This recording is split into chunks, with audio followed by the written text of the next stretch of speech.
Pope Leo XIV Angelus. This took place in St. Peter's Square on Sunday, November 9th, 2025. Brothers and sisters, happy Sunday. On the feast of the dedication of the Lateran Basilica, we contemplate the mystery of unity and communion with the Church of Rome, called to be the mother who cares for the journey of faith of Christians throughout the world. The Cathedral of the Diocese of Rome and the seat of Peter's successor, as we know, is not only a work of extraordinary historical, artistic, and religious value, but it also represents the driving force of the faith entrusted to and preserved by the apostles and its transmission throughout history. The greatness of this mystery also shines forth in the artistic splendor of the building, which in its central nave houses the 12 large statues of the apostles, the first followers of Christ and witnesses of the gospel. This points to a spiritual perspective which helps us to go beyond the external appearance, to understand that the mystery of the church is much more than a simple place, a physical space, a building made of stones. In reality, as the gospel reminds us in the episode of Jesus' purification of the temple in Jerusalem, there he's referencing John 2:13-22, the true sanctuary of God is Christ, who died and rose again. He is the only mediator of salvation, the only Redeemer, the one who, by uniting himself with our humanity and transforming us with his love, represents the door, there's referencing John 10:9, that opens wide for us and leads us to the Father. United with him, we too are living stones of this spiritual edifice. There's referencing 1 Peter 2:4-5.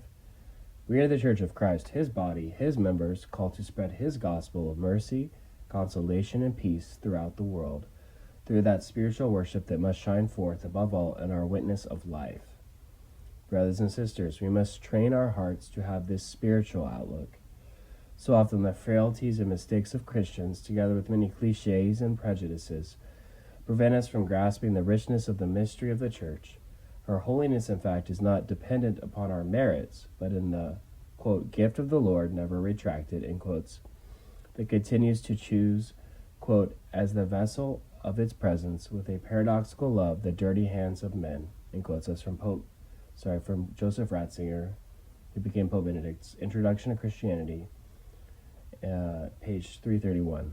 Let us walk then in the joy of being the holy people that God has chosen, and let us invoke Mary, Mother of the Church, to help us welcome Christ and accompany us with her intercession. And after the Angelus, the Holy Father said, Dear brothers and sisters, I stress my closeness to the people of the Philippines who have been hit by a violent typhoon. I pray for the deceased and their families, as well as for the injured and displaced. Today, the Church in Italy celebrates Thanksgiving Day. I join the bishops in encouraging responsible care for the land, combating food waste, and adopting sustainable agricultural practices. Let us thank God for, quote, our sister Mother Earth, in quotes. This is from St. Francis's Canticle of the Creatures, and for those who cultivate and protect her.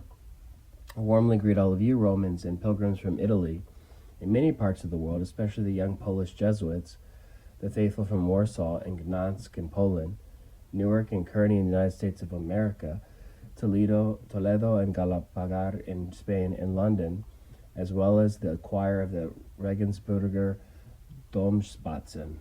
I greet the members of Catholic Action of the Archdiocese of Genoa and the parish groups of Cava Manera, Mede, Vibo Marina, Sant'Arcangelo di Potenza, Noto Pozzallo, and Avola, Cesenatico, Mercato San Severino, Crespano del Grappa, and Noventa Padovana. I greet the group Manifestazioni Storiche of Lazio and the volunteers of the food bank who will be collecting food next Saturday on the eve of World Day for the Poor. I express my heartfelt appreciation for all those who at every level are committed to building peace in the various regions affected by war. In these last few days, we have prayed for the dead among these, and unfortunately, are many who are killed in combat and bombings, even though they were civilians, children, elderly, or sick people. If we truly want to honor their memory, we must stop the wars and put all our efforts into negotiations. I wish all of you a blessed Sunday.